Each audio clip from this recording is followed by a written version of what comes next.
ditambah dengan hal yang tidak mengenakan, hal yang membuat kecewa yang Anda jumpai dari guru ngajimu. Fa inna rusubal ilmi, karena kegagalan ilmu itu minufratihi, tidak sukses dalam menuntut ilmu itu sebabnya adalah karena tidak suka dan benci dengan guru. Wa man lam yadhuk dulla ta'allumi sa'atan tajarra'a dulla dhilli al-jahli tula hayatihi.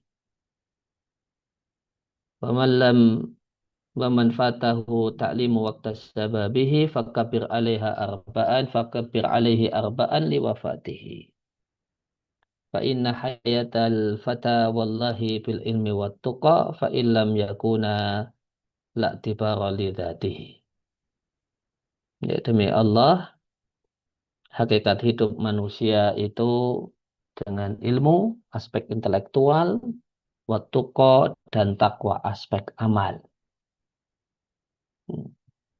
Fa illam yakuna, jika tidak ada dua hal tersebut, ya tidak ada takwa pada dirinya, ya, meskipun punya ilmu, atau punya ilmu namun tidak punya takwa.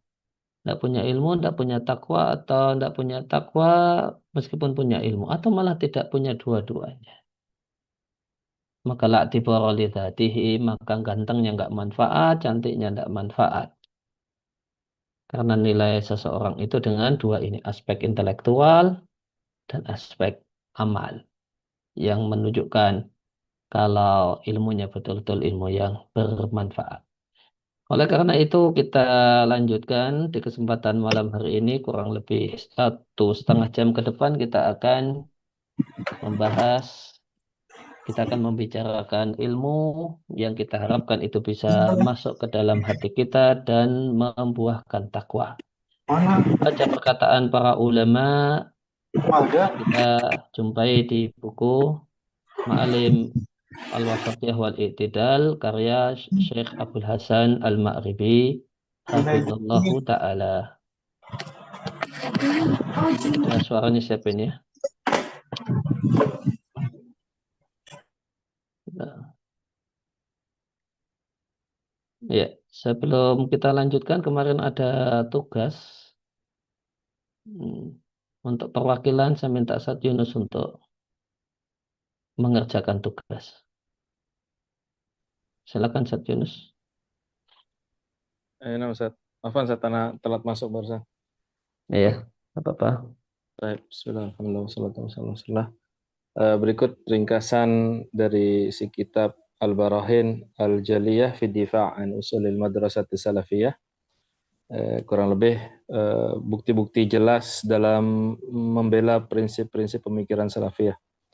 Jadi tujuan penulis menyusun buku ini sebagai tanggapan terhadap kritik yang diarahkan kepada prinsip-prinsip dasar pemikiran salafi kontemporer, yaitu as-salafiyah al-mu'asirah, terutama berkaitan dengan isu kehujahan pemahaman para salaf.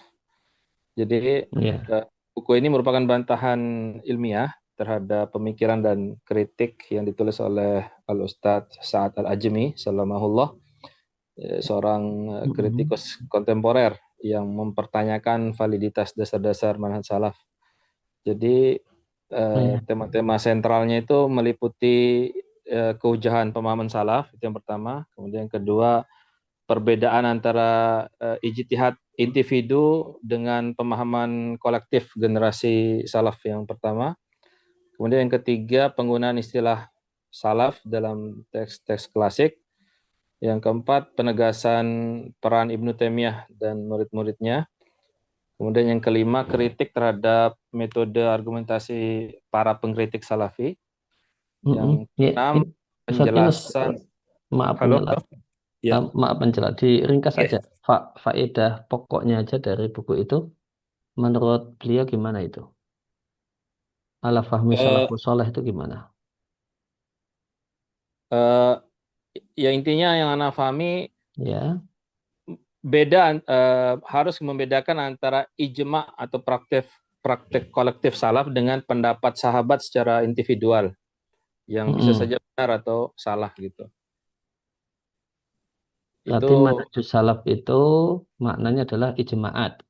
ijma, ya. Ya. Nah, Ustaz. Kenapa ibarahnya pakai ala fahmi salaf gitu? Tariqatu sahabah wa tabi'in. Kenapa nggak menggunakan kosakata ijma'? Eh, karena kan para sahabat kita tahu kalau berdasarkan individunya itu kadang-kadang tidak satu frekuensi. Mm-mm. Artinya saling bantah lah gitu dalam beberapa permasalahan. Tapi secara keseluruhan, secara kolektifnya, terutama terkait masalah akidah, mereka Mm-mm. satu suara, mereka ijma. Makanya dibutuhkan kalimat ijma, apa namanya, kolektif pemahaman salaf secara umum. Terlebih lagi para ulama kita berdalil dengan surat An-Nisa ayat 115 itu, "Wa may yushaqiqir rasul min ba'di ma tabayyana al-huda wa yattabi' ghayra sabilil mu'minin," gitu kan. Nah, Mm-mm. sabilil mu'mininnya ini yang dimaknai sahabat secara keseluruhan, bukan per individunya gitu. Yang Jadi personalnya. Ya. personalnya. Karena kan yang Al-Ustadz apa namanya?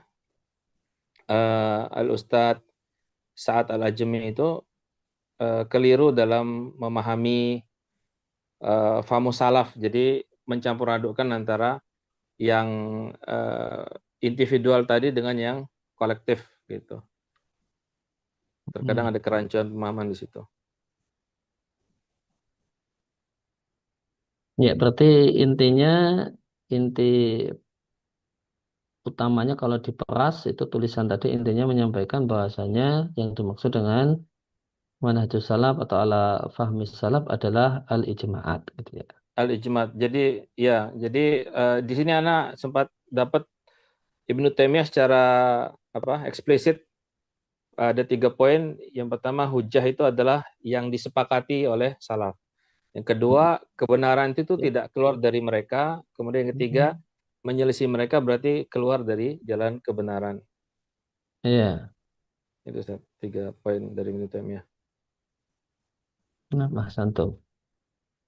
Ya, dan sebenarnya kalau pembahasan ini atau istilah ini ala tarkati salaf, ala fahmi salaf itu condong kecenderungannya dipakai oleh ulama untuk pembahasan aqaid, pembahasan Oke, dah. akidah. Ya, bukan masail fikih yang memang rentang untuk ya biasalah dengan adanya perbedaan pendapat dan adanya bahkan mungkin tafsiran-tafsiran baru gitu untuk terutama masalah-masalah kontemporer, masalah-masalah yang ada di abad 10 yang tidak ada di abad awal Islam dan abad 2 Islam misalnya. Gitu. Namun pelajarannya adalah ya ada pihak-pihak yang mengkritisi istilah ala fahmi salaf. Lantas apa bedanya dengan ijma? Nah, itu kenapa nggak pakai kosakata ijma? Nah, itu jawaban yang bagus ada di buku yang sudah saya share itu.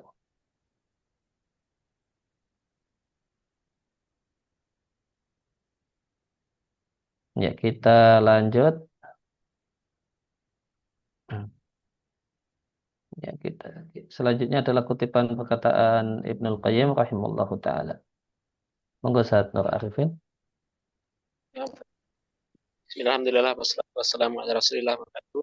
Qala al-Imamu Ibnu Qayyim rahimahullah taala fi ilamil muwaqqi'in fi bayani fadli ilmi salafi sabata ani Nabi sallallahu alaihi wasallam fi sahihi min wujuhin mutaaddidatin annahu qala khairul quruni al-qarnu alladhi bu'istu fihim summa alladhina yalunahum summa alladhina yalunahum fa akhbara Nabi sallallahu alaihi wasallam anna khairul quruni qarnuhu mutlaqan wa dzalika yaqtadi taqdimahum fi kulli babin min abwabil khairi illa law kanu khairan min ba'dil wujuhi fala yakununa khairal quruni mutlaqan falau jaza an yukhti ar-rajulu minhum fi hukmin wasairuhum lam yuftu bis-sawabi wa innama dhafara bis-sawabi man ba'dahum wa akhta'uhum lazima an yakuna dhalikal qarnu khairan minhum min dhalikal wajhi Nah, li'anna Hasbuk. Ibnul Qayyim rahimahullahu ta'ala menyampaikan, ya, sudah pernah kita bahas bahasanya kalau pakai alif lam, qayyimnya itu diberi alif lam, maka tidak ada al-jauziyah setelahnya. Jadi hanya Ibnul Qayyim. Tapi kalau mau ada al-jauziyah, maka qayyimnya tanpa alif lam. Sehingga Ibnu Qayyimil Jauziyah. Jauziyah adalah nama madrasah, nama pesantren, dan qayyim itu artinya pengasuh atau ya, jadi kepala sekolah. Ayah beliau adalah kepala sekolah pesantren atau madrasah Jauziyah sehingga beliau disebut anak kepala sekolah Ibnul Qayyim atau Ibnul Qayyimil Jauziyah. Di kitab beliau I'lamul Muwaqqi'in ini ada perbedaan pendapat untuk cara membacanya. Ada yang membaca I'lamul Muwaqqi'in dan ada yang membacanya A'lamul Muwaqqi'in. An Rabbil Alamin. Kalau pakai A'lamul Muwaqqi'in, A'lam jamak dari alam artinya tokoh. Sehingga A'lamul Muwaqqi'in artinya tokoh-tokoh mufti. Muwaqqi'in an Rabbil Alamin itu sebutan dari Ibnul Qayyim untuk mufti. Mufti beliau sebut dengan sebutan Al-Muwaqqi'in an Rabbil Alamin. Orang yang bertanda tangan atas nama Tuhan Rabb semesta alam. Kemudian kalau dibaca kasrah, i'lamul muwaqqi'in artinya pemberian informasi kepada para mufti. Artinya ini adalah ilmu yang diperlukan. Kitab beliau itu adalah ilmu yang perlu dimiliki dan yang menjadi bekal bagi para mufti. Dan yang dinilai lebih tepat dari dua pendapat tentang cara bacanya adalah pendapat yang mengatakan dibaca I'lamul Muwaqqi'in. Fi bayani fadli ilmi salaf ketika beliau menjelaskan keunggulan ilmu yang dimiliki oleh para sahabat dan generasi emas setelahnya. Beliau katakan sabata anin nabi. Valid dari Nabi Shallallahu Alaihi Wasallam fi sahihi. Kata-kata fi sahih itu bisa artinya Sahih Bukhari, Sahih Muslim, atau salah satu dari dua kitab Sahih tersebut. Bisa Sahih Bukhari saja, bisa Sahih Muslim saja. Kemudian makna yang keempat, fi sahih artinya dalam hadis sahih meskipun itu di luar Bukhari Muslim. Jadi nanti maknanya apa, nerjemahnya apa, itu melihat hadis ini riwayat siapa. Gitu. Bisa sehingga fi sahih bisa terjemahnya dalam Sahih Bukhari dan Muslim. Bisa terjemahnya dalam Sahih Bukhari. Bisa terjemahnya dalam Sahih Muslim. Bisa terjemahnya dalam sebuah hadis yang sahih. Tergantung itu realnya apa yang dimaksudkan. Min wujuhin muta'adidatin dalam yang dibawakan dalam banyak sanad. Dan sejumlah ulama menegaskan bahwasanya hadis ini tentang kurun mufaddalah itu mutawatir statusnya. Nabi Shallallahu Alaihi Wasallam menyampaikan khairul kuruni sebaik-baik generasi adalah generasi yang aku diutus di tengah-tengah mereka. Kemudian yaitu para sahabat, kemudian generasi setelahnya, kemudian generasi setelahnya. Maka Nabi Shallallahu Alaihi Wasallam akhbar menginformasikan bahasanya sebaik-baik generasi adalah generasi beliau. Mutlakon tanpa memberi rincian. Maka dia adalah sebaik-baik sahabat, sebaik-baik generasi secara sempurna. Wadzalika dan hal tersebut tadi berkonsekuensi. Takdimuhum mengutamakan para sahabat, dan yang dimaksudkan berarti mengutamakan ijma' sahabat dalam semua bab-bab kebaikan. Illa kecuali titik ya, titik. Itu mungkin kalau diterjemahnya ilahnya nggak usah kita terjemahkan. Laukanu khairan min ba'dil wujuhi, seandainya sahabat itu hanya generasi terbaik namun dalam aspek tertentu, falyakunu khairul quruni mutlaqan. Maka mereka bukanlah sebaik-baik generasi tanpa rincian. Ya, falau jaza ayuqti, maka seandainya mungkin, salah satu terjemah jaza adalah mungkin. Jika mungkin salah satu dari sahabat itu salah dalam sebuah produk hukum, lantas sair artinya yang lain. Lantas sahabat yang lainnya tidak ada yang memberi fatwa dengan produk hukum yang benar. Lantas yang menemukan pendapat yang benar adalah man ba'dahu, generasi setelahnya. Nah, ini tidak mungkin ini. Berarti sahabat sepakat dalam kekeliruan. Bahasa kasarnya sesat dalam hukum itu. Nanti baru pendapat yang benar, produk hukum yang benar muncul di generasi setelahnya. Nah, ini satu hal yang tidak mungkin. Dan itu yang disebut dengan sahabat itu maksum secara kolektif. Sahabat itu tidak maksum secara personal. Ya, person sahabat bisa saja keliru, bisa saja berbuat salah. Tapi person sahabat itu maksum secara kolektif.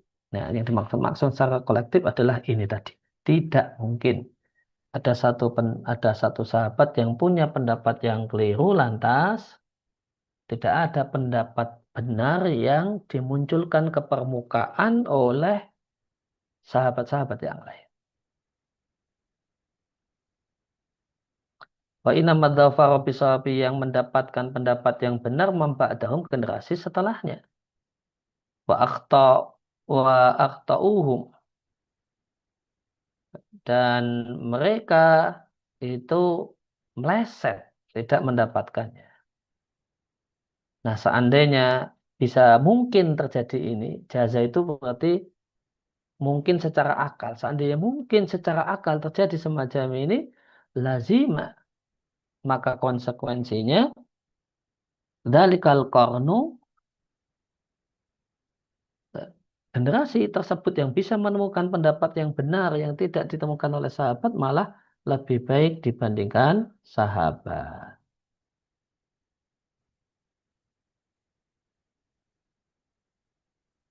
Dalam aspek tersebut, dalam sebuah produk hukum yang ditemukan pendapat yang benar di generasi setelahnya, dalam keadaan semua sahabat tidak ada yang tahu hukum yang tepat dalam hal ini.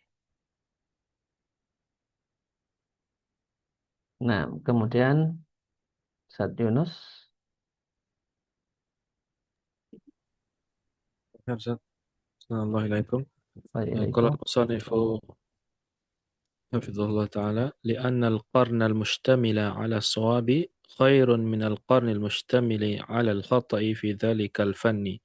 ثم هذا يتعدد في مسائل عديدة، لأن من يقول قول الصحابي ليس بحجة يجوز عنده أن يكون من بعدهم أصاب في كل مسألة قال فيها الصحابي قولا ولم يخالفه صحابي آخر، وفات هذا الصواب الصحابة. ومعلوم أن هذا يأتي في مسائل كثيرة تفوق العد والإحصاء، فكيف يكونون خيرا ممن بعدهم وقد امتاز القرن الذي بعدهم بالصواب فيما يفوق العد والإحصاء مما أخطأوا فيه. ومعلوم. Kenapa kalau ada semua sahabat ini nggak tahu hukum yang benar, lantas muncul hukum yang benar itu di masa setelahnya? Li'anal qaulal mustamila ala sawabi, karena generasi yang memuat kebenaran atau pendapat yang benar itu lebih baik daripada generasi yang malah memuat alal khoto'i, pendapat yang salah, fidzalikal fanni, dalam cabang ilmu itu. Jadi dalam cabang ilmu tafsir, dalam cabang ilmu hadis, dalam cabang ilmu fikih dan yang lainnya. Gitu. Ringkasnya ya, sahabat itu adalah generasi yang terbaik tanpa rincian. Tanpa rincian. Dan tidak mungkin mereka bersepakat dalam kesalahan. Dalam artian hanya ada pendapat salah yang naik ke permukaan dan tidak ada pendapat yang lainnya yang benar yang muncul ke permukaan. Kemudian hal ini bisa berbilang dalam banyak kasus. Karena ulama yang mengatakan bahasanya pendapat sahabat, kaul di sini mencakup fi'il ya. Sehingga makna kaul sahabi itu madhabus sahabi. Namun bahasa baku, diksi bakunya itu kaul sahabi. Akan tetapi jangan dipahami ini hanya berkaitan dengan ucapan. Namun juga termasuk perbuatan. Ada ulama usul fikih yang mengatakan bahasanya madhab sahabat itu bukan hujah.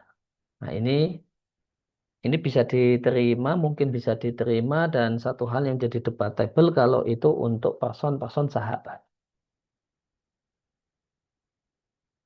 Bukan ijma'at. Kalau ijma'at ya semestinya tidak ada perselisihan dalam masalah ini. Karena ijma' itu hujah. Dan ijma' yang paling layak untuk jadi ijma' adalah ijma' sahabat. Nah, orang yang atau ulama yang punya kaidah usul fikih semacam ini, ya justru indahu. Mungkin.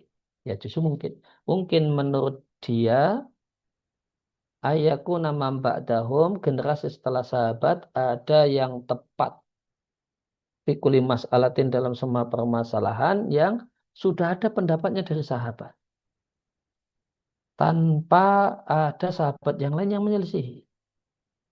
Artinya fatahada sawabu ashabata. Pendapat yang benar dalam masalah ini, dalam produk hukum ini ternyata lepas dari semua sahabat. Nah, kalau maknanya demikian, nah ini nggak benar ini. Ya. Sahabat itu cuma punya pendapat yang salah,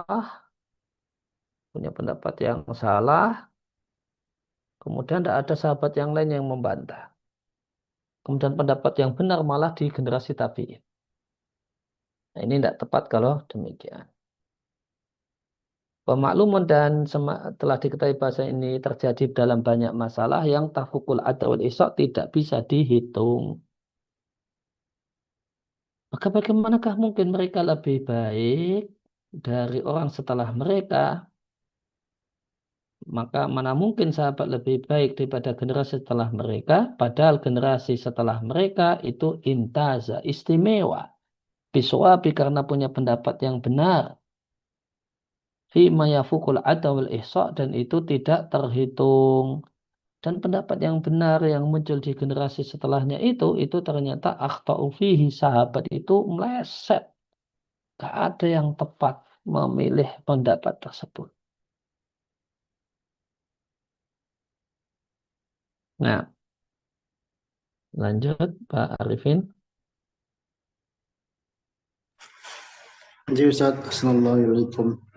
Qala musannifu hafizahullah ta'ala wa ma'lumun anna fadilatal ilmi wa ma'rifatas sawabi akmalul fadaili wa ashrafuha faya subhanallahi ayyu wasmatin a'zamu min ayyakuna as-siddiqu awil faruqu aw Uthmanu aw Aliyun aw ibnu Mas'udin aw Salmanu al-Farisiyu aw Ubadatu bin Samiti wa adrabuhum radhiyallahu anhum qad akhbara an hukmillahi annahu kaita wa kaita fi masaila katsiratin wa ahta'a fi dhalika wa lam yashtamil قرنهم على ناطق بالصواب في تلك المسائل حتى تبع من بعدهم فعرفوا حكم الله الذي جهله أولئك السادة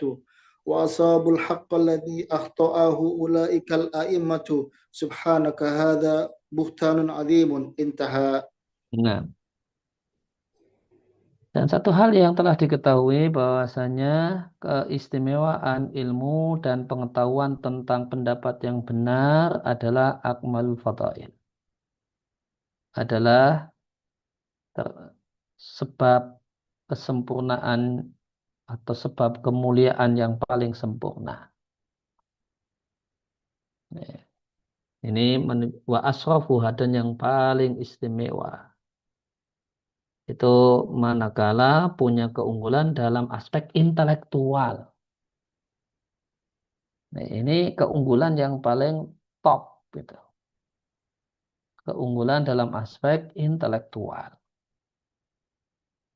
Maka faya subhanallah subhanallah ayu wasmatin aib seperti apa yang lebih besar daripada Abu Bakar As-Siddiq, Umar Al-Faruq, Utsman, Ali, Ibnu Mas'ud, Salman Al-Farisi, Ubadah bin Somit dan yang lainnya ternyata mereka ini mengkabarkan satu hukum Allah berarti berfatwa kaita wa kaita demikian dan demikian dalam berbagai hal, namun ternyata akhta'a fi dzalika. Itu semua salah.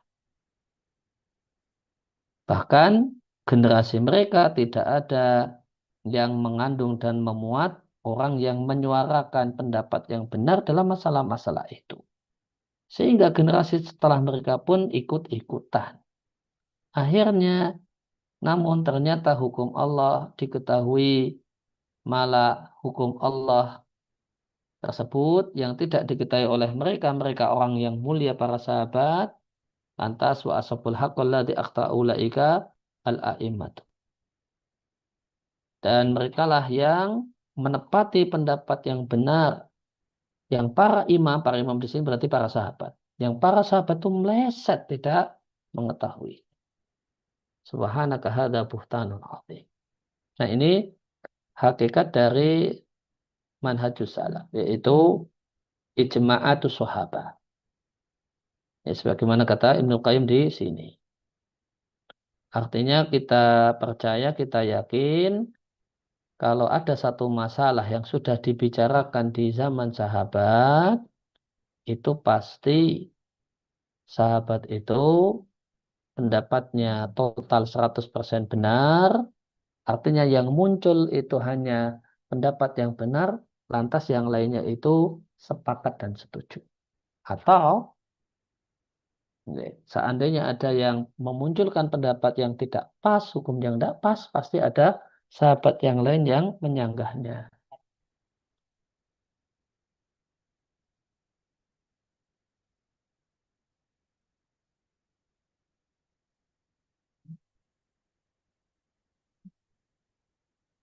Gitu. Dan ya, jamaah sekalian, oleh karena itu ya, di antara dalam banyak hal, dalam banyak masalah, tapi ini teori ya. Nanti di dataran praktek kita itu kadang mikir agak gimana gitu. Agak gimana gitu. Tapi ya kemudian kalau dilihat dari aspek tarjihnya karena pertimbangan semacam yang disampaikan oleh Ibnul Qayyim, kita akan kuatkan pendapat yang beredar di masa sahabat. Contohnya, hukum udhiyah.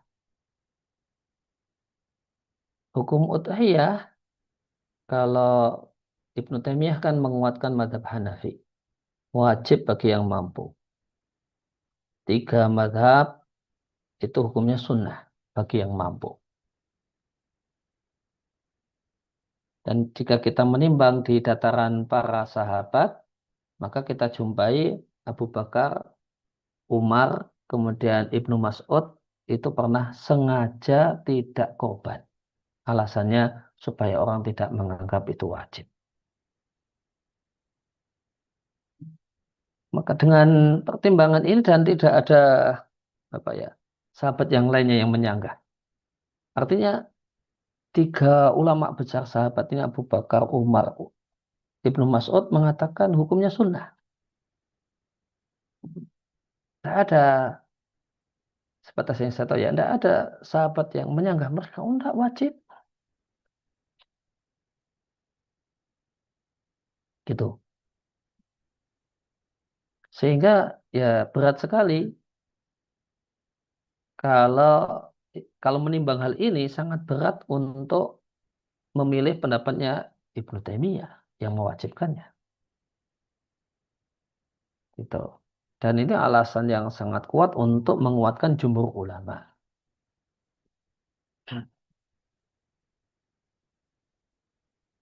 Bahasanya udhiyah itu sunnah muakkadah. Ya, tapi kalau orang punya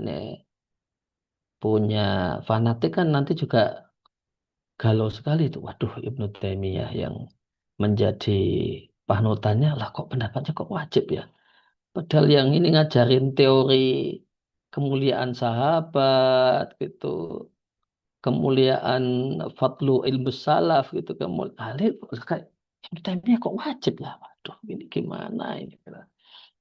Tapi realitanya ya coba bawakan siapa sahabat yang ya pendapat Ibnu Taimiyah mungkin bisa diterima. Nah, itu kalau ada sahabat yang berpendapat Utiyah itu wajib. Nah, tapi kalau tidak adanya Abu Bakar, Umar sama Ibnu Mas'ud, waduh ya tak bisa ini pendapatnya Ibnu Taimiyah ini. Meskipun beliau yang semangat jargon, ayo salap, salap, salap, akhirnya jadinya berat gitu. Itu di dataran prakteknya seperti itu ya. Jadi, boleh jadi menimbulkan kebimbangan-kebimbangan ya bagi orang-orang yang ada pada dirinya ya benih-benih fanatisme misalnya. Itu masa Ibnu Taimiyah yang punya teoretisasi masalah Fadlus Salaf kok begini ya? Nah, gitu kan. Dan tapi di sisi yang lain nanti juga ada sisi beratnya lagi ya. Ini misalnya tentang orang yang tidak sholat. Tarikus sholat itu masih muslim ataukah tidak? Itu kalau di dataran para sahabat tidak kita, sebagaimana kata Ibnu Hazm, tidak kita jumpai ada sahabat Nabi yang mengatakan orang yang meninggalkan sholat itu masih muslim, nggak ada.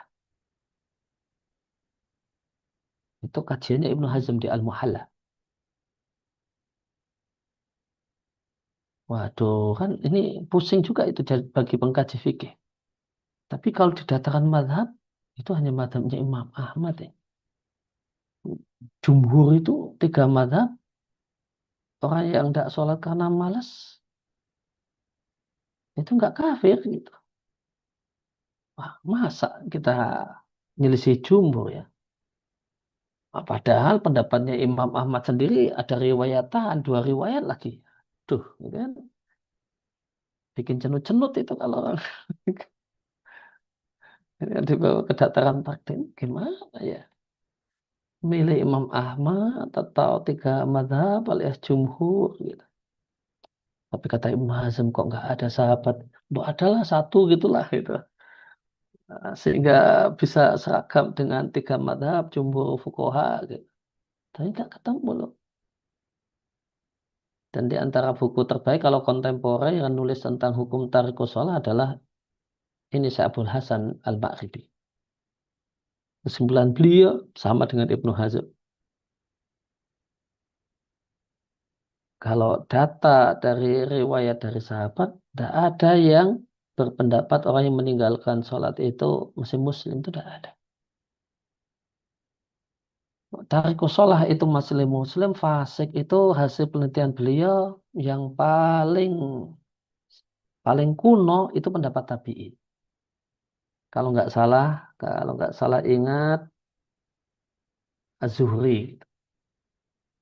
Bisa di-download ya di buku beliau apa judulnya Safinatun Najah ya. Safinatun Najah fi Hukmi Tarikis Sholah gitu. ada di channel Telegram beliau, dibagikan gratis di channel Telegram Syekh Hasan Al-Maghribi. Mentok itu tabiin, nggak ditemukan sahabat hasil studi beliau. Padahal kan prinsip orang belajar jangan bermudah-mudah menyelisih pendapat jumhur ulama. Gitu. Ini jadi berat. Wah, ini menyelisih jumhur. Tapi kok kalau mengambil pendapat jumhur nggak punya cantolan dari pendapat sahabat, wah pusing itu. Tuh, ini menceritakan, mengilustrasikan ya, sedikit pusingnya para ulama yang mikir bab semacam ini gitu. Ya, itu di antara kepusingan mereka itu seperti ini gitu. Dan itu udah bikin mereka cenut-cenut gitu. Itu, itu baru dua contoh ya. Dua contoh kasus. Gimana kalau belum contoh-contoh kasus yang lainnya. Ya gitu. Itu tadi teori ya. Yang kita baca tadi teori. Di dataran prakteknya kan. Tadi ada teorinya itu bagus. Tapi ya nanti ada problem-problem gitu. Problem, problem untuk menerapkan teori tadi ke dalam kasus. Yuk kita lanjut. Syatibi ya. Mas Hana. Assalamualaikum. Qala al-musannif hafidhahu ta'ala wa qala al-imam Sa'tibi rahimahullahu fil muwafaqati fi bayani fadl al-ilmi al-mutaqaddimina wa ana alladhi yuridu al-ilma alayhi bi kutubil muqaddimina ay yataharra kutubal muqaddimina min ahli al-ilmi min ahli al-ilmi al-muradi fa innahum adu bihi min ghairihim minal mutaakhirina wal aslu dzalika tajribatu wal khabaru amma tajribatu fahuwa amrun musyahadun fi ayyi ilmin kana fal mutaakhiru la yablughu minar rusukhi fi ilmin ma Ilmin yablughu ma, bacanya jadi satu. Fi ilmi ma, gitu. fi Jangan susah. ilmin ma yablughuhul Oh, maaf. mutaqaddimu Fi ilmi, oh maaf. Fi ilmin, oh ilmin ma itu. Bukan ilmin fi ma, ilmin. fi ilmin ma yablughuhul mutaqaddimu. Wa hasbuka min dzalika ahlu kulli ilmin amaliyyin aw nadhariyyin. Fa'amalul mutaqaddimina fi islahil dunyahum wa dinihim. Ala khilafi a'malil mutaakhirina wa ulumuhum fi tahqiqi aqadu. Fatahaqququ sahabati bi ulumi syariati laisa katahaqquqi tabi'ina. Wa tabi'una laisu Katabi'ihi. katabi'ihim. Wa hakada ilal an. Wa man tola'a siyaruhum wa aqwalahum wa hikayatihim absaral ajaba fi hadzal ma'na. Nah, Al-Imam Syatibi yang terkenal sebagai imam ilmu maqasidus syariah yang dengan kitabnya merupakan buku induk dalam ilmu maqasidus syariah. Namanya ini, Al-Muwafaqat.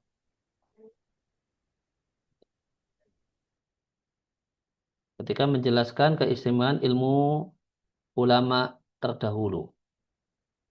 Wa analladzi yuridul ilma alaihi, dan siapa saja yang betul-betul mau mendapatkan ilmu alaihi menjadi kewajibannya menekuni kutubul mutaqaddimin. Ini kalau baca ini ya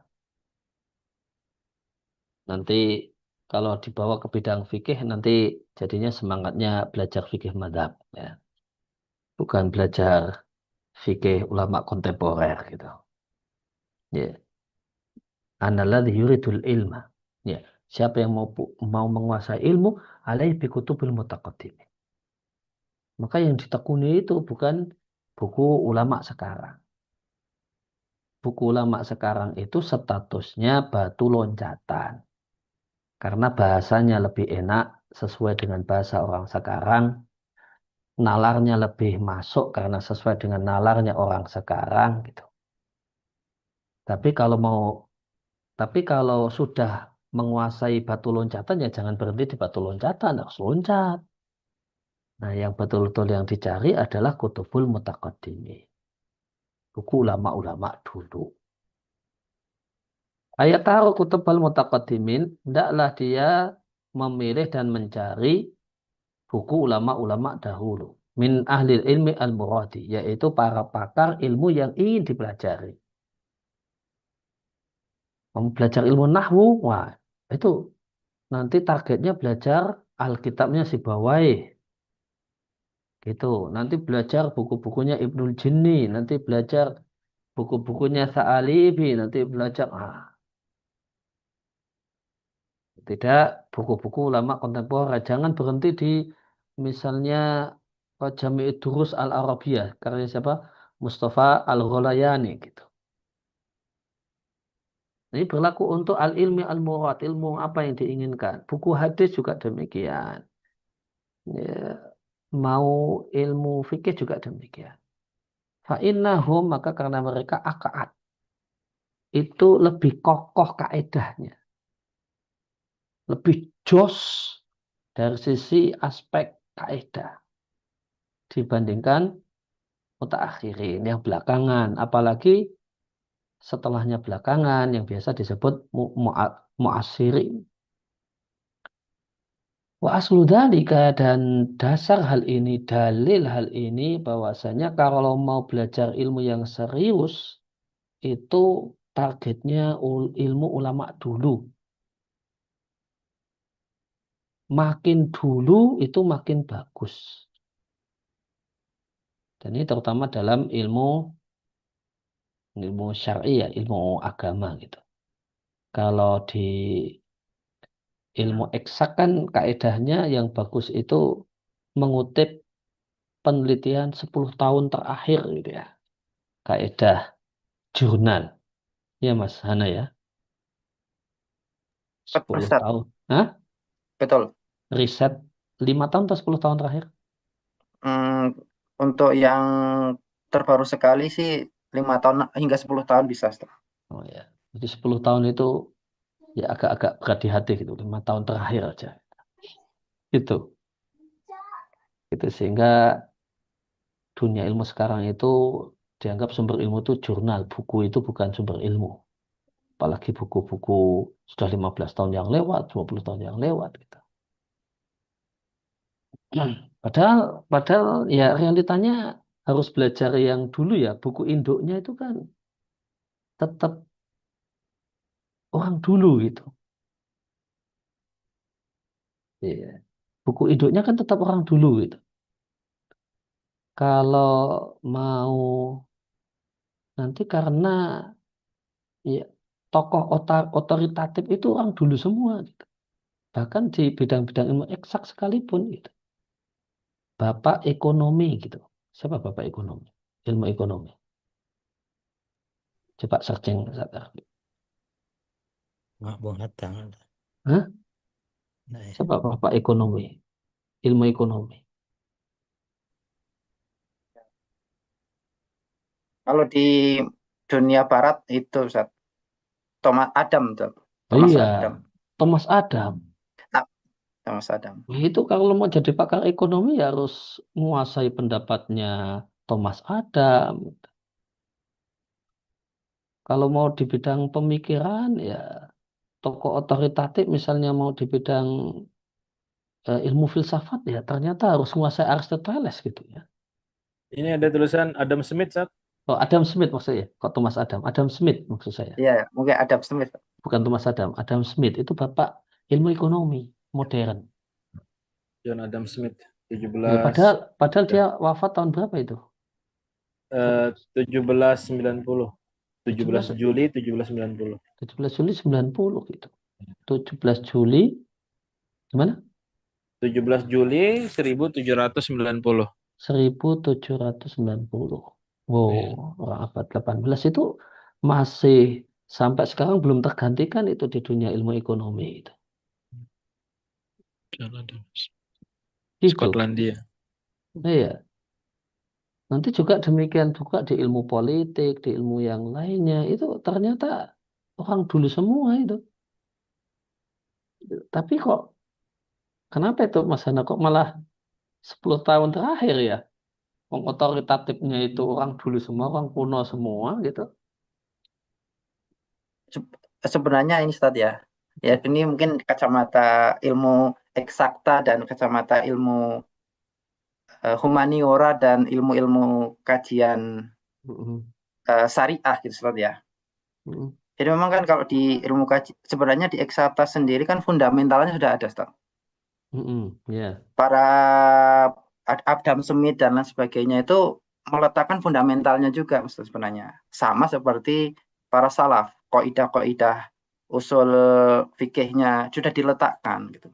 Cuman Ya. permasalahannya arok gitu. Dan apa namanya ya, permasalahan yang baru yang muncul Ustaz. Kalau di Oh, ilmu humaniora kan banyak arok gitu, banyak pendapat-pendapat. Ya itu yang membuat eh, apa namanya ya, penelitian itu harus mencari dari sumber awalnya sampai sekarang gitu.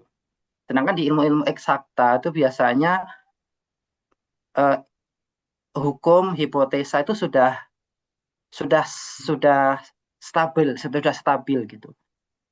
Kita tidak perlu mencari pendapatnya Einstein, tidak usah karena itu mau apapun akan sama. Kita terima taken for granted gitu, Ustaz.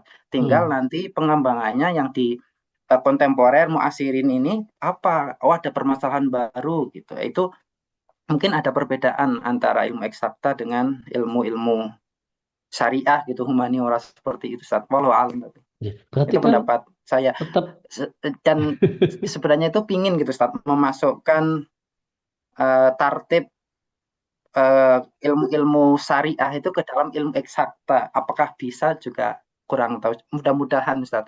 Karena kan sudah ditartib ya dari ya.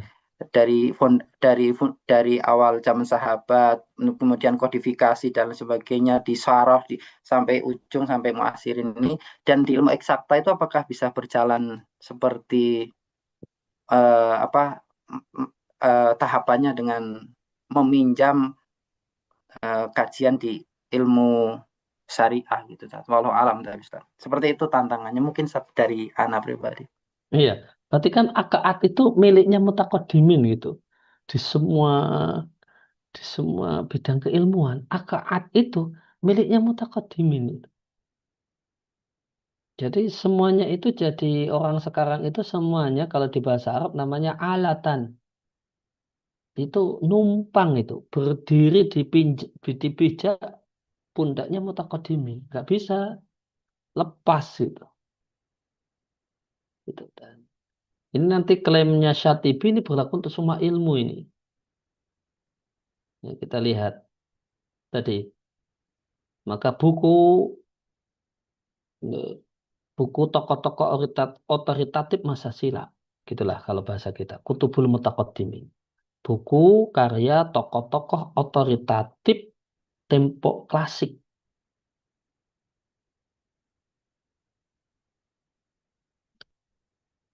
Kemudian alasannya fa'inahum akaat.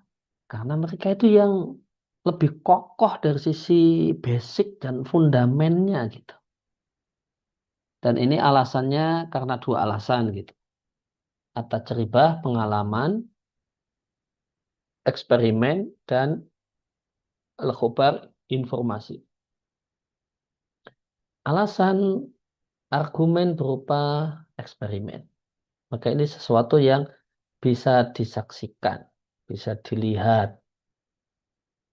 Kata Syatibi, fi ayyi ilmin kana. Di semua bab ilmu. Di semua cabang ilmu.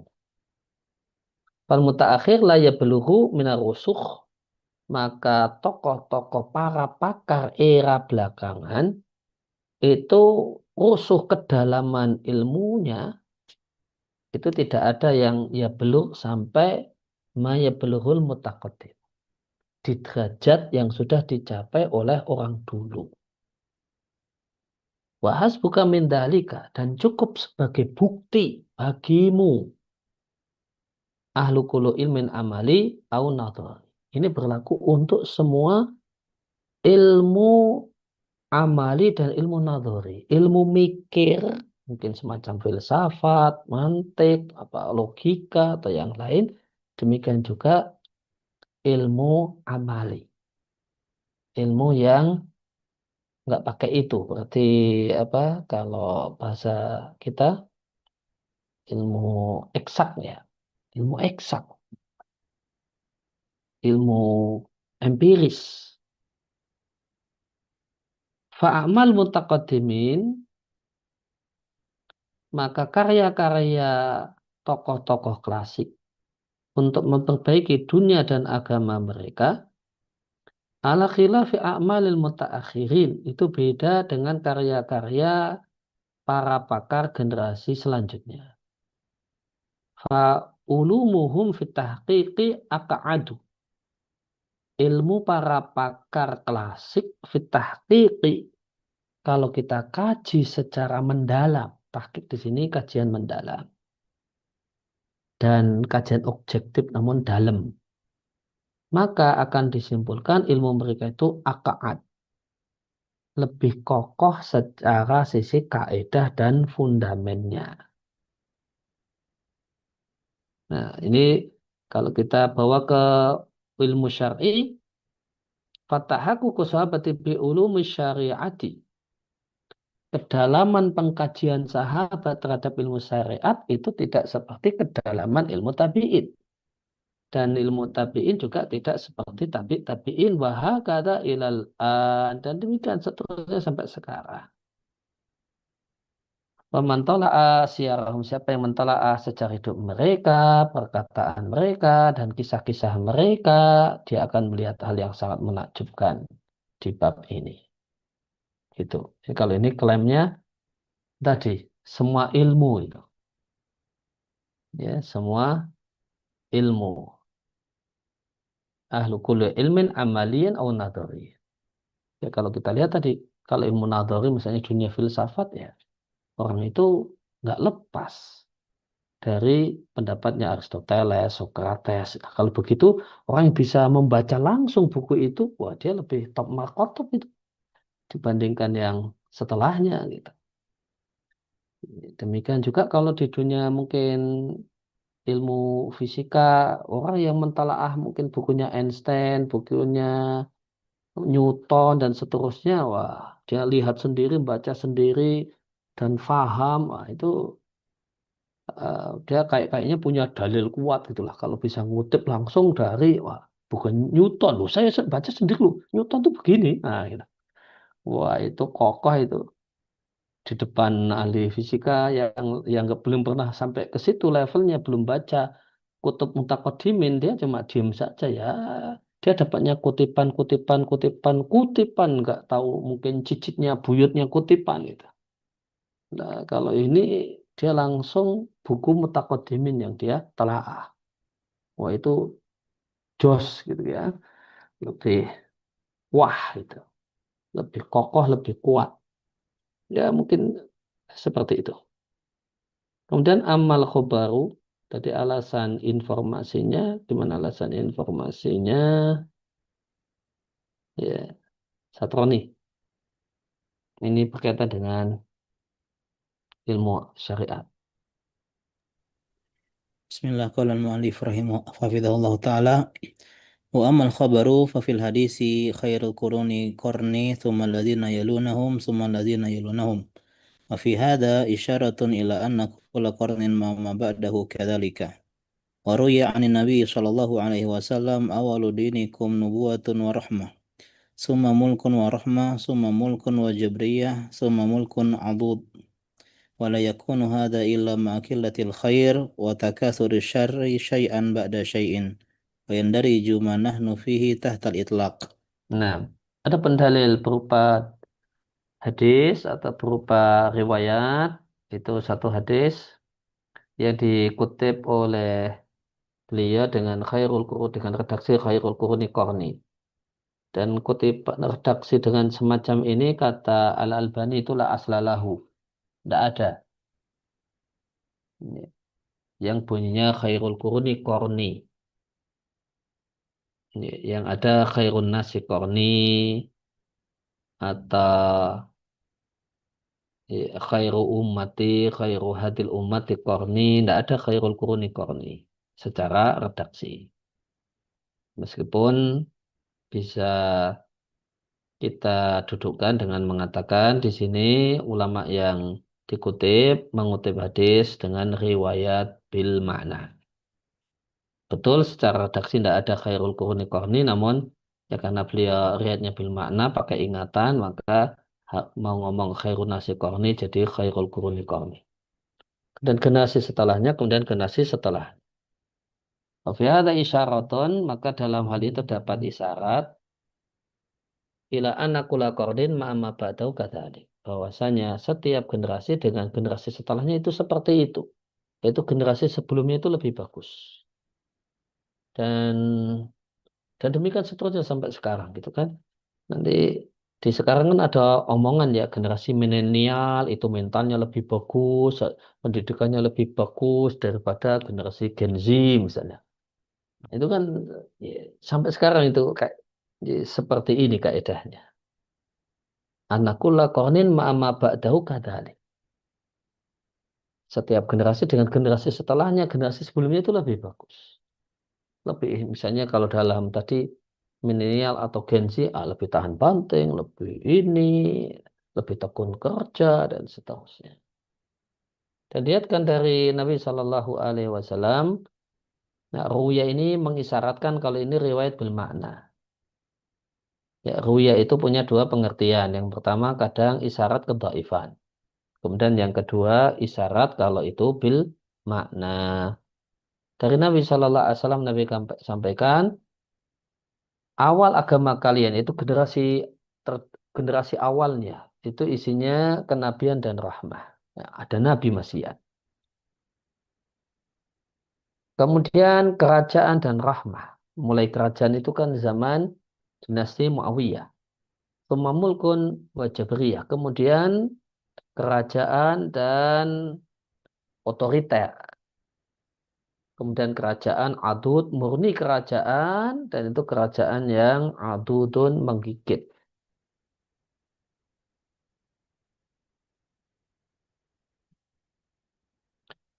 Walayakunu hadza ila ma'akilatil, dan ini tidak akan terjadi kecuali karena bersama sedikitnya kebaikan dan semakin banyaknya kejelekan sedikit demi sedikit.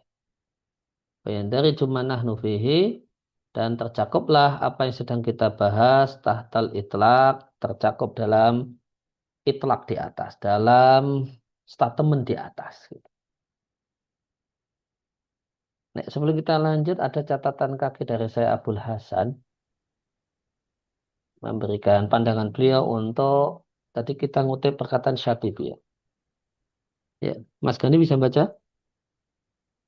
Ini lagi di mana Mas? Mekah atau sudah pulang ke atau Lagi di Mekah, Ustaz. oh di Mekah? Lagi di Mekah. Nggak keluar suara, Ustaz. Halo, tes, Halo, tes, halo, udah tes. jelas kok. Oh, Ustaz. Itu baca yang catatan Di Mekah, kaki Ustaz. itu kultu. Bismillahirrahmanirrahim. Qultu al-amru kama qala rahimahullahu fi umuri syari'ati li'annal quruna al-mufaddalah ja'a fiha nassun bidoman Yatmanu laha laha yabmanu laha laha hadhil khairiyati amma khairiyata. ilmiyata khairiyata amma ulumud dunya faqad yakunul amru ala khilafi dhalika fa ilmu tibbi masalan yatatawwaru Yauman. yauman ba'da yaumin wa indal mutaakhiri man Minat dikkoti minad dikkati wal ajhizati wal kafaati ma laisa indal mutaqaddimi wallahu a'lam. ya. Ya, jadi kalau saya Abu Hasan tidak setuju dengan Syatibi. Gitu, kita memandang hal ini sebagai ikhtilaf ya. Kalau ya bukan salah dan benar, namun ikhtilaf saja. Ya, kalau Syatibi, konsep yang dulu itu lebih jos ilmunya berlaku untuk semua ilmu. Ilmu amali dan ilmu nadhari. Itu. Tapi kalau saya Abu Hasan ini bilangnya demikian. Al-amru kama qala, benar yang beliau katakan untuk ilmu-ilmu agama. Karena qurunal mufaddalah, karena generasi emas, 3 generasi istimewa, itu ja'a fiha, terdapat pada mereka nas teks hadis yang menjamin bagi mereka hadil khairiyah, status terbaik. Ada hadisnya. Wa amma ulumud dunya, sedangkan ilmu duniawi faqad yakunu. Nah, maka tapi ini bahasanya nggak tegas ya.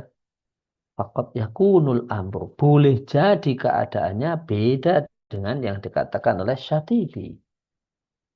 Kemudian ilmu tib, ilmu pengobatan misalnya berkembang yauman ba'da yaumin. Dari hari ke hari. Wa indal mutaakhiri, pada pakar era belakangan, minatiqoti wal ajizah, punya ketelitian wal ajizah dan punya peralatan. Kalau di dunia kedokteran ada USG, sekarang USG-nya dulu 2 dimensi, 3 dimensi, sekarang berapa dimensi sekarang? Ustaz Nur Arifin, USG itu? 4, Hah? 4 dimensi. Oh, 4 dimensi. Dulu nggak ada USG, sekarang udah ada USG. USG-nya dari berapa? Awalnya 2 dimensi ya? Ya, awalnya 2 dimensi. 2. 2 jadi 3, sekarang jadi 4. Wal kafa'ah, dan kompetensi yang tidak dimiliki oleh al-mutaqaddim, orang dahulu gitu. Tapi ternyata kalau dari sisi ilmu pengobatan ya, ketika kita tidak terkungkung dengan pengobatan barat, ternyata ya, pengobatan Cina, pengobatan India, pengobatan Jawa dulu, wah itu juga nggak kalah ampuh katanya gitu kan. Nah, nggak kalah ampuh, kemudian mereka nggak pakai harus operasi-operasi, tapi punya ramuan yang top-top gitu, yang tokcer, cemerlang. Ya, cuma nggak diterima gara-gara ya belum mengikuti standar barat. Gitu. Contohnya di dunia kedokteran, misalnya dulu akupuntur ditolak, dianggap sebuah kesesatan oleh medis. Itu dianggap sebagai sebuah kesesatan, itu bahasa bahasa agamanya gitu ya. Kalau minjem pakai bahasa agama, itu bid'ah dolalah itu, Bu. Pengobatan pakai akupuntur itu. Tapi ternyata setelah ini akhirnya mau tidak mau mengakui, wah itu bagus. Sekarang ada sah itu di rumah sakit. Ini udah jadi pengobatan yang sah. Kemarin padahal pihak pihak medis medis modern, amit-amit itu akupuntur misalnya. Itu sudah sudah labelnya itu sudah, wah negatifnya sudah luar biasa. Tapi setelah itu ternyata menyerah kalah ternyata. Oh ya benar bagus itu. Betul nggak Ustaz Nur Arifin ini sebagai perawat ini? Ayo komen. Ada ingin menambahkan Ayo. nyambung yang komennya Mas Hana Arisesa masalah penelitian harus 5-10 tahun tadi.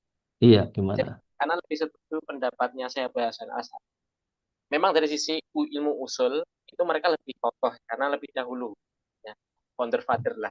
Tapi kalau dari sisi praktek lapangan, ilmu prakteknya eh, zaman itu berkembang. Misal dulu tahun 2000 ke sini itu ada masalah ilmu urologi. Jadi kalau ada orang batu di kandung kemih itu harus dibedah. Jadi kalau ada batu di kandung kemih, ya kita jangan sampai kita itu harus dibedah dulu. Tapi zaman sekarang cuma pakai Laser. alat, cuma laser, Iya itu laser. sudah Iya. rontok. Itu satu-satu contoh. Oh, Gitu. iya. Jadi kelebihannya ya kata saya Hasan tadi Hiza punya alat ya yang dulu tidak dimiliki gitu. Tapi ya Misalnya ya sebagai ini ya, sebagai pembicaraan aja. Dalam sisi ilmu keteknikan itu kan orang dahulu hebat-hebat itu. Misalnya punya piramid dulu kok bisa punya piramid ya. Orang sekarang suruh bikin piramid aja kan pusing itu. Dari sisi ininya gitu gitu. Itu gimana dulu ya. Terus ini terlepas dari statusnya. Misalnya bikin Borobudur dulu tanpa ada semacam Borobudur bangunan besar itu.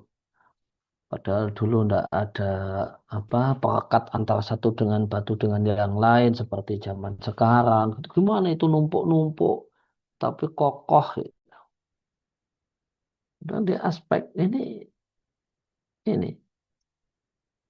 orang dulu hebat juga kan dari sisi itu. Kemudian yang Allah ceritakan ada kaum yang bisa batu besar bisa dibikin rumah. Itu gimana itu gerongnya nanti punya rumah dari batu besar. Orang sekarang bisanya bikin apa pakai dinamit ngancurin batu besar. Ya paling banter ya kayak Saudi bisa bikin batu besar dibuat terowongan, gitu. Ditembus bikin terowongan. Tapi kalau sampai jadi kampung gitu banyak rumah gitu kan. Nah itu juga di sisi yang lain ya terlepas dari sepakat dan tidak ya itu menguatkan Syatibi itu. Dalam setiap ilmu amali wa nadhuri orang dahulu itu lebih jos-jos gitu, lebih top-top gitu. Gitu. Ya bolehlah ada pendapat Syatibi, ada pendapat Syabul Hasan itu ya. Nah, kemudian kita lanjut ke ya Ustaz, Mas naik Ridho. sedikit, Ustaz. Gimana? Kalau terkait dengan setiap 100 tahun itu ada pembaharu itu gimana, Ustaz? Artinya kan mungkin misalnya kayak dakwah salafiyah. Kalau dulu kan mungkin orang-orang banyak masjid-masjid nggak rame gitu. Setelah dakwah jadi masya Allah jadi rame. Itu apa bisa menjadi eh, kayak kebalikan dari fakta yang disebutkan di atas tadi, Ustaz? Artinya nggak mesti yang belakangan tuh lebih buruk dari yang sebelumnya gitu.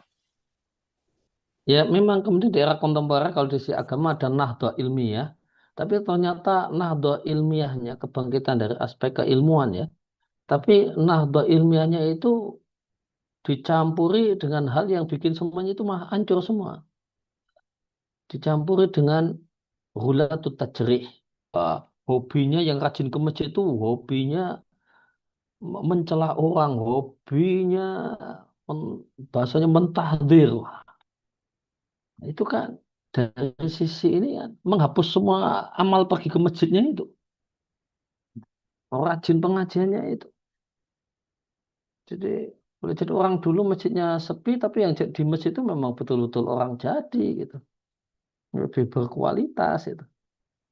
Dan itu sampai ancur-ancuran satu negara itu pada cuma segelintir orang ke masjid saja sudah sampai saling memutus hubungan itu. Ini ada 10 orang namun sektenya ada 5 atau ada 7 gitu. Padahal isinya cuma 10 orang gitu. Itu kan nanti mirip-mirip Nasrani kata Ibnul Qayyim. Orang Nasrani itu jika ada 10 Nasrani kumpul kata Ibnul Qayyim nanti akan muncul 11 sekte.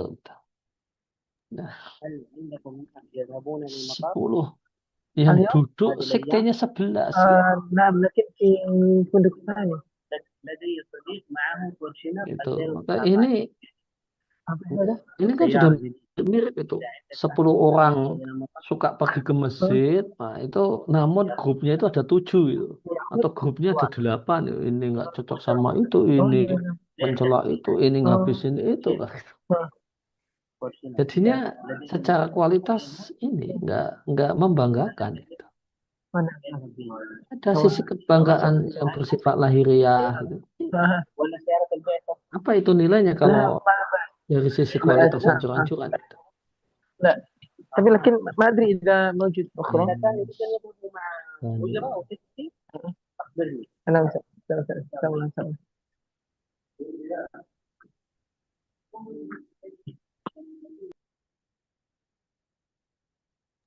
Nah, Ustaz, jazakallahu khair, Ustaz. Oh, ya. Ya, kita lanjut. Jadi, Mas Ridho ya? Ya, Mas.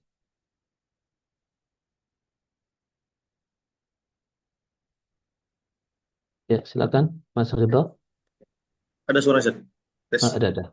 Jelas. Assalamualaikum warahmatullahi taala. Wa an ibnu Mas'udin radhiyallahu anhu annahu qala laisa 'amun illa alladhi ba'dahu syarrun minhu. La aqulu 'amun amtaru min 'amin wa la 'amun afdabu min 'amin wa la amirun khairu min amirin walakin dhahabu khiyarikum wa ulamaikum thumma yahdutsu qaumun yaqisuna al-umura bi ra'yihim fayuhdamul islamu wa yuthlamu wa ma'nahu mawjudun fi sahih fi qawlihi walakin yantazi'uhu ma'a qabdil ulama bi ilmihim fa yabqa nasun juhalun yustaftuna fayuftuna bi ra'yihim fayadilluna wa yudillun. Nah, Wa qala alaihi salam. kemudian dari sahabat Nabi, ya, Abdullah bin Mas'ud beliau mengatakan, tidak ada 1 tahun kecuali tahun setelahnya itu lebih jelek daripada tahun sebelumnya. Aku tidak katakan tahun itu lebih banyak hujannya daripada tahun setelahnya. Tidak pula lebih subur tanahnya dibandingkan tahun setelahnya. Bukan pula penguasanya lebih baik pada penguasa di tahun setelahnya. Akan tetapi yang dimaksud adalah aspek agama.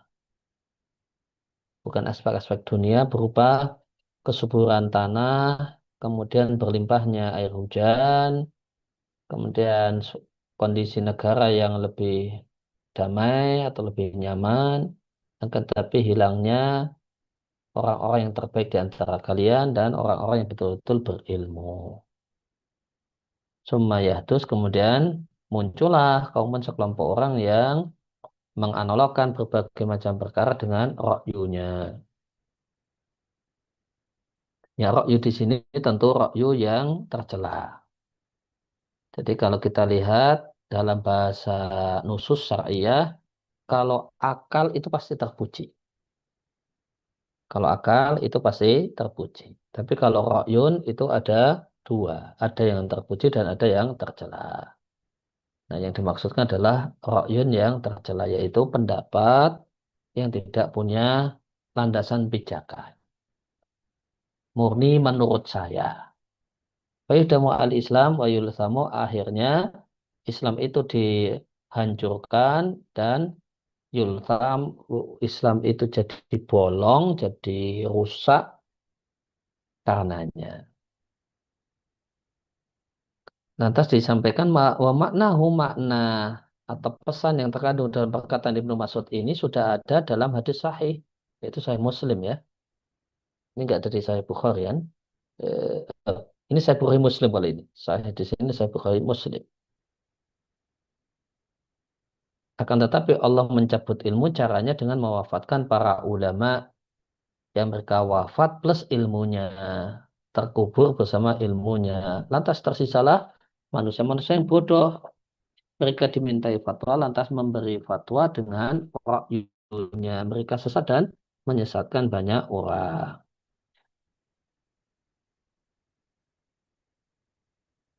Terus Ustaz Nur Arifin, balik ke Ustaz Nur Arifin. Kayaknya semuanya sudah. Qala hafidhahu ta'ala wa qala alaihi salamu innal islama bada'a ghariban wa sayaudu ghariban kama bada'a fatuba lil ghurabai qila man lil ghuraba'u qala an nuza'u minal qabaili wa fi riwayatin qila wa man lil ghuraba'u ya Rasulullah qala alladina yaslukhuna 'inda fasadin nasi wa nabi Idris Nah, dan Nabi Shallallahu Alaihi Wasallam menyampaikan sesungguhnya Islam itu awalnya asing, yaitu asing dari sisi kuantitas dan kembali akan asing. Nah, asing yang kedua beda. asing kualitas. Sebagaimana di hadis yang lain, rusak antum kasir namun rusak ka rusak isail. Karena itu banyak, tapi cuma jadi sampah seperti sampah yang dibawa oleh air hujan. Kama pada sebagaimana mulanya, yaitu sebagaimana dalam masalah ghorobah. Meskipun ghorobahnya beda. Yang ghorobah pertama itu ghorobah kuantitas. Ghorobah kedua itu ghorobah kualitas. Patu balil ghorobah. Semangatlah, beruntunglah orang-orang yang asing. Ditanyakan siapa itu orang yang asing. Nabi katakan anuza umin kobail. Orang yang sedikit dari berbagai macam kampung. Di kampung ini cuma ada 5, di kampung sana ada 2, di kampung sana ada 3, di kampung sana cuma ada 7 gitu. Di riwayat yang lain siapa itu Ghuraba? Nabi mengatakan mereka adalah orang-orang yang baik ketika umumnya orang itu rusak. Rusak dengan perbuatan ataupun rusak dengan lisan. Gitu. Ataupun rusak dari sisi niat, maksud, dan tujuan. Kerusakan itu bukan hanya perbuatan, kerusakan itu ada ucapan, kerusakan hati, itu juga bahkan pangkal atau hulu kerusakan.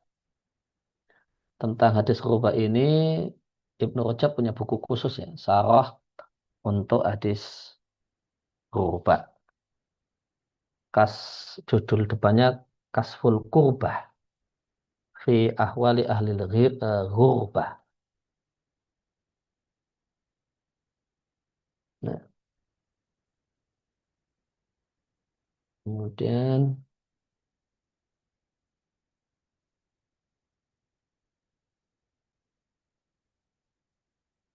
ya udah cukup, kita cukupkan sampai di sini. Wassalamualaikum Muhammadin wa ala alihi wasallam. Silahkan jika ada hal-hal yang mau disampaikan, masukan, Nah, pertanyaan, tambahan nah, Ustaz, info dan sebagainya. Silahkan. yang Mulkun Goldut tadi kerajaan menggigit, maksudnya apa? Zalim juga, Ustaz? Ya, zalim lagi, zalim yang lebih parah ya. Oh, lebih parah. Mm. Kemudian tadi terkait penjelasan yang ini, Ustaz, dua contoh masalah apa namanya praktek ijma salaf tadi, Ustaz. Iya, Semisal kasus haji tamattu itu, Ustaz, yang Ibnu Abbas bilang, saya bilang kalau Rasulullah, kalian bilang Abu Bakar, Umar bilang gitu.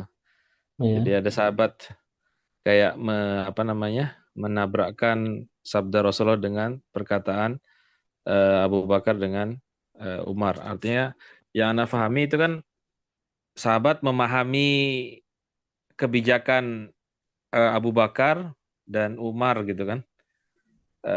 Tidak bermaksud untuk menabrakkan dengan sabda Rasulullah SAW. Yang jadi pertanyaan Ana itu, tatkala kita menyikapi kasus-kasus seperti itu, untuk min babi ta'aduban, misalnya disampaikan sabda Rasulullah SAW, iya, meskipun dalam wakilnya itu mungkin lebih tepat kaulnya pendapatnya Khulafaur Rasyidin misalkan. Tapi apakah min babi ta'adub itu tetap kita tidak iya. membantah gitu, Ustaz, atau bisa kita menjelaskan kenapa kita ngambil mauqif ini, karena ini lebih daf'ul mafasidnya lebih muqaddam ala jalbil masoleh, atau gimana, Ustaz? Mauqif kita yang benar, Ustaz. Ya, di dalam hal ini semestinya kita dudukkan aja, yaitu Ibnu Abbas berbeda pendapat dengan Abu Bakar dan Umar gitu. Dan itu bukan berarti memastikan pendapat Ibnu Abbas pasti benarnya. Gitu. Contoh yang lainnya Ibnu Abbas dengan Utsman masih di bab haji. Utsman itu ketika di Mina dia tidak kosor, namun tamam. Gitu. Padahal Ibnu Mas'ud nggak sepakat hal itu. Ibnu Mas'ud ya di Mina itu kosor gitu, sholatnya kosor, nggak itmam. Tapi di dataran praktek Ibnu Mas'ud pun tetap makmum sama Utsman. Udah ditanya, kamu ini kok aneh pimplan, tadi ngomongnya Umar ndak bener itu, Utsman ndak bener itu, wong Nabi aja di Mina saat haji kosor kok malah itmam, lo kok malah jadi makmumnya. Akhirnya beliau mendudukkan bahasanya aspek praktek beda dengan teori. Maka beliau katakan wal khilafu syarrun. Nah, perbedaan yaitu perbedaan dalam praktek. Perbedaan dalam praktek itu keburukan. Meskipun ya boleh jadi secara akademisi itu beda pandangan. Tapi di dataran praktek yang melibatkan masyarakat luas, boleh jadi pandangan-pandangan pribadi yang tidak sepakat itu ya tidak diterapkan dan tidak dilakukan. Jadi ya yang tepat ya dudukkan aja seperti itu. Ya ada perselisihan antara sahabat ini dengan sahabat itu. Bahasa keras dari sahabat ini itu bukan otomatis menunjukkan kalau dia pasti benar. Sehingga yang itu pasti salah. Ya, tidak demikian. Perkataan Ibnu Abbas yang cukup keras tidak menunjukkan bahwasanya kebolehan tamattu, bahkan Ibnu Abbas mengatakan wajibnya tamattu, itu pasti lebih tepat daripada pendapat Abu Bakar dan Umar, dan itu jadi pendapat jumhur ulama yang mengatakan tidak ada kewajiban tamattu dalam haji. Ayo. Nah, maksud Anda Ustaz, apakah misalkan tepat atau bijak misalkan dalam prakteknya kasus contoh sembelihan dzabihah tadi, tatkala kita berada di situasi lingkungan masyarakat yang jarang mau kurban gitu, lalu kita memunculkan pendapat Ibnu Taimiyah yang mewajibkan artinya kita sengaja mengkitman, menyembunyikan pendapat yang jumhur gitu kan, yang ada salafnya, memunculkan pendapat Ibnu Taimiyah yang berdasarkan Hanafi tadi, mewajibkan supaya masyarakat mau kurban gitu. Karena kalau dibilang sunnah, cuma sunnah aja gitu. Artinya dengan dalil dulu Rasulullah pernah melarang sahabat siapa Muad bin Jabal yang masalah tauhid itu fayatakilu gitu kan. Alasannya jangan sampai mereka yatakilu. Jadi sengaja disembunyikan keutamaan tauhid itu gitu. Apakah boleh kita kitman kalau udah masuk dunia praktek itu saat gitu?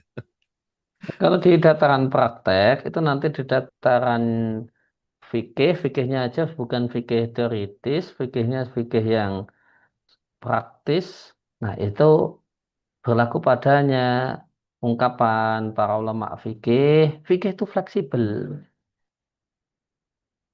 Fikih itu fleksibel. Selama itu bukan hal yang ijma, ya bisalah dimainkan. Bisa dimainkan. Meskipun ini nanti ya dilihat di satu negeri itu ada nggak mayuf tabihi, fatwa standar, pendapat-pendapat yang jadi fatwa standar. Ya, kalau di satu negeri itu ada mayuf tabihi, tidak boleh menyelisih mayuf tabihi. Meskipun secara personal kita bisa boleh jadi punya pendapat yang berbeda dengan mayuf tabihi gitu. Apa yang jadi standar fatwa. Itu nanti di dataran praktek nanti dilihat di negeri itu ada standar fatwa ataukah tidak. Meskipun ya setelah era keterbukaan informasi itu standar fatwa sangat sulit itu. Bikin standar fatwa itu satu hal yang sulit. Dan nanti dianggap sebagai ya sudah nggak zamannya lagi gitu. Ini kan lagi rame ini ya aturan dari Sisi ya Presiden Mesir tidak boleh berfatwa kecuali Hay'ah Kibar Mesir. Ya, nanti kalau siapa yang berfatwa di ruang publik Ya, padahal dia bukan orang yang dibolehkan oleh Presiden Mesir untuk berfatwa, ancaman penjara 6 bulan, denda berapa gitu. Nah ini kalau ini zaman dulu sih ya enggak apa-apa gitu ya. Tapi kalau di zaman sekarang, di era keterbukaan, kemudian di era ya dalam tanda kutip kebebasan itu, wah itu ya, di era yang diagung-agungkan, dilulukan adalah demokrasi, ya ini satu hal yang akan menimbulkan pro kontra yang luar biasa itu. Itu. Tapi secara teori demikian. Jadi kalau ada mayuftabihi standar fatwa, maka yang difatwa di publik itu harus ngikutin standar. Kalau pendapat pribadi ya boleh disampaikan di majelis-majelis forum-forum kecil, forum-forum yang bersifat eksklusif. Kalau tidak ada seperti di Indonesia misalnya ya lebih ringan gitu, lebih masalahnya lebih ringan dan di situ nanti berlaku fikih itu fleksibel. Cuma perlu bermain cantik. Bermain cantiknya ya supaya tidak bertentangan dengan pendapat personal, misalnya meyakini jumhur yaitu sunnah muakkadah. Nah, ini problemnya masyarakat belum punya kesadaran korban. Nah, untuk kemudian apa shock terapi ya, maka yang dimunculkan pendapat yang dikuatkan oleh Ibnu Taimiyah gitu bahasanya, bukan oleh saya gitu. Kalau saya sih punya pendapat sendiri gitu, lebih kuat jumhur gitu. Tapi yang dikeluarkan pendapat yang dikuatkan oleh Ibnu Taimiyah, siapa yang mampu korban wajib korban, dan itu statusnya adalah fardu ain menurut Ibnu Taimiyah. Ulama besar dipuji-puji dulu Ibnu Taimiyahnya gitu, biar menurut Ibnu Taimiyahnya itu bisa wah gitu. Nah, itulah kemudian dipuji dulu Ibnu Taimiyah baru kemudian menurut beliau hukumnya wajib dengan alasan begini begini begini. Ya, tapi itu menurut ini ya. Kalau menurut saya pribadi di dalam ya udah gimana? Ada Abu Bakar, ada Umar, enggak korban masa korban wajib. Ibnu Mas'ud enggak korban supaya tetangganya tidak berkeyakinan korban itu wajib masa ini hukumnya wajib ya enggak bisa lah. Tapi ya untuk keperluan edukasi masyarakat nah, pakai bahasa semacam itu. Gitu strateginya. Ada yang lain sekali satu lagi jika ada yang mau ada Karena yang saya tanya disampaikan ya kaitan sama kitab Mustaqimil Ilmi Al-Adilan. iya Itu khusus untuk pembelajar atau untuk orang awam? Terus yang kedua Ustaz, untuk pembelajar atau untuk orang awam. mm-mm. Nah, terus termasuk kita kalau ngajar orang awam, apakah artinya kitab-kitab lebih dulu itu lebih tanda kutip lebih barokah, lebih gampang itu menyampaikannya dari sisi penalaran Ustaz? Atau malah kitab mutaakhirin atau muasirin Ustaz? Gitu.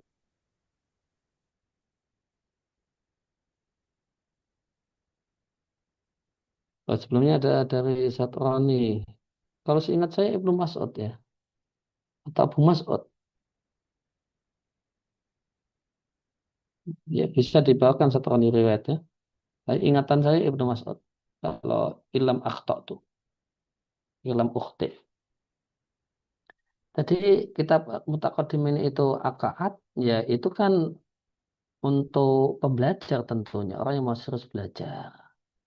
Kalau untuk amatun nas itu kan prinsipnya adalah taisir, ya siru walatu asiru, gitu kan. Mudahkan, jangan bikin sulit. Dan sehingga ya pakai kalau mau buku ya buku yang lebih enak, lebih mudah untuk dipahami, gitu. Bukan ya, buku yang malah sulit, ruwet gitu. Tapi kalau untuk jadi orang pinter, itu kan harus terlatih mikir berat. Nah, buku ulama dulu itu memang disusun sedemikian rupa agar seorang pembelajar itu berlatih untuk semakin mampu menelaah kalimat-kalimat yang ruwet gitu. Karena ini mau dididik jadi calon intelek. Kalau untuk keperluan amal, ya yasir walatu asir. Gitu. Kalau nggak ada buku yang paling cocok ya sudahlah ceramah ustadznya aja gitu, bikin kurikulum sendiri, bikin silabus sendiri gitu. Kalau dianggap nggak ada yang cocok, ini repot semua gitu. Ya, kalau ngajar pemula, kalau di tempat kita dulu Ajurumiyah itu untuk pemula. Kalau sekarang di Indonesia Ajurumiyah untuk pemula itu ya enggak ada bukan nggak ada barokahnya ya. Ya realitanya enggak ada barokahnya gitu.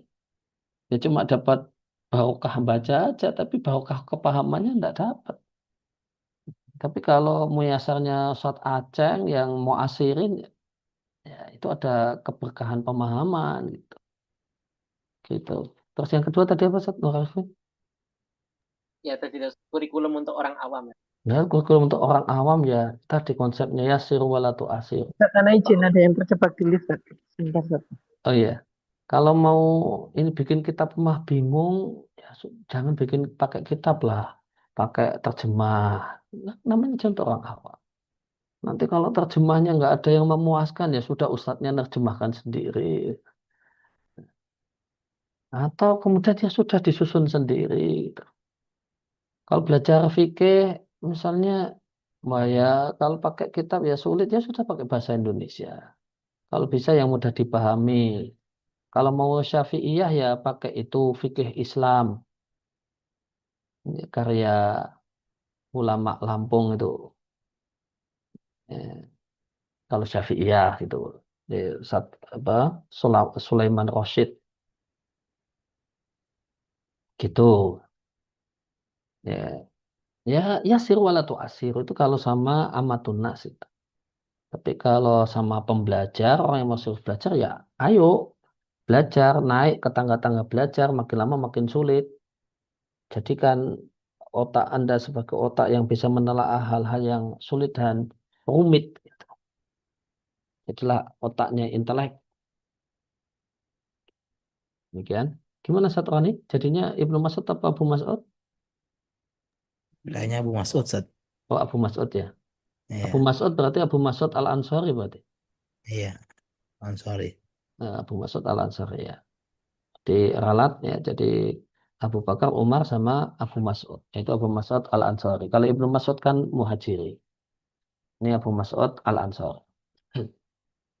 Ya demikian ngaji kita di kesempatan kali ini. Kita ada bahas ya, tadi ya kutipan perkataan Ibnul Qayyim tentang kemuliaan sahabat dan tentang keistimewaan pendapat-pendapat mereka dan bahasanya kebenaran itu tidak akan luput dari mereka. Kemudian kita juga sudah membaca dan mentelaah perkataan Bapak Ilmu Maqasid yaitu Asy-Syatibi Al-Maliki rahimallahu taala tentang ya kalau mau serius belajar buku yang dikaji bagi seorang pembelajar adalah buku ulama dahulu. Mereka itu lebih akaat, lebih mendasar, kita dapat basicnya, sehingga ketika belajar itu betul-betul basic dan kaidah, nanti akan baru terasa, oh ini toh belajar. Sehingga orang nanti akan menyadari, oh selama ini belum belajar. Gitu. Tapi proses terbentuknya ilmu itu berkebalikan dari proses belajar. Akhirnya artinya kita belajar itu dari batu loncatan, nggak mau asirin, kemudian mundur ke belakang, tapi jangan jauh-jauh, mutaakhirin, baru kemudian setelah itu, setelah sudah levelnya, mundur ke belakang lagi, mutaqaddim. Ya, dan itu berbeda dengan proses pembentukan ilmu. Ya, demikian. Dan yang penting dari ilmu itu adalah yang bermanfaat, sebagaimana kata Al-Imam Syafi'i, rahimallahu ta'ala, beliau katakan, al-ilmu manafa' la ma hufid. Ilmu itu yang manfaat, yang bisa memperbaiki hati, bikin orang semakin merunduk, merendah, bikin orang sudah semakin pintar jaga lisan, jaga sikap, menghormati orang-orang yang berilmu, meskipun kita tidak sepakat dengan mereka, semakin menghargai orang yang berilmu, yang lebih dulu berilmu, oh ternyata susah ya belajar itu. Susah ya memahami ilmu. Itu manfaat, la mahufid. Bukan yang semata-mata dihafal dan direkam dan dikuasai. Namun ya, yang manafa, yang bermanfaat itulah ilmu yang hakiki. Demikian wassallallahu ala nabiyina Muhammadin wa ala alihi wasallam wa aqda'ana alhamdulillahirabbil alamin subhanakallahumma wa bihamdika asyhadu an la ilaha illa anta astaghfiruka wa atubu ilaik. Saya pamit. Semoga semuanya sehat dan selalu bahagia. Sukses selalu dunia akhirat. Baik, jazakallah. Waalaikumsalam. Jazakallah khairan. Assalamualaikum. Allah Wallahi khairan. fadlakum.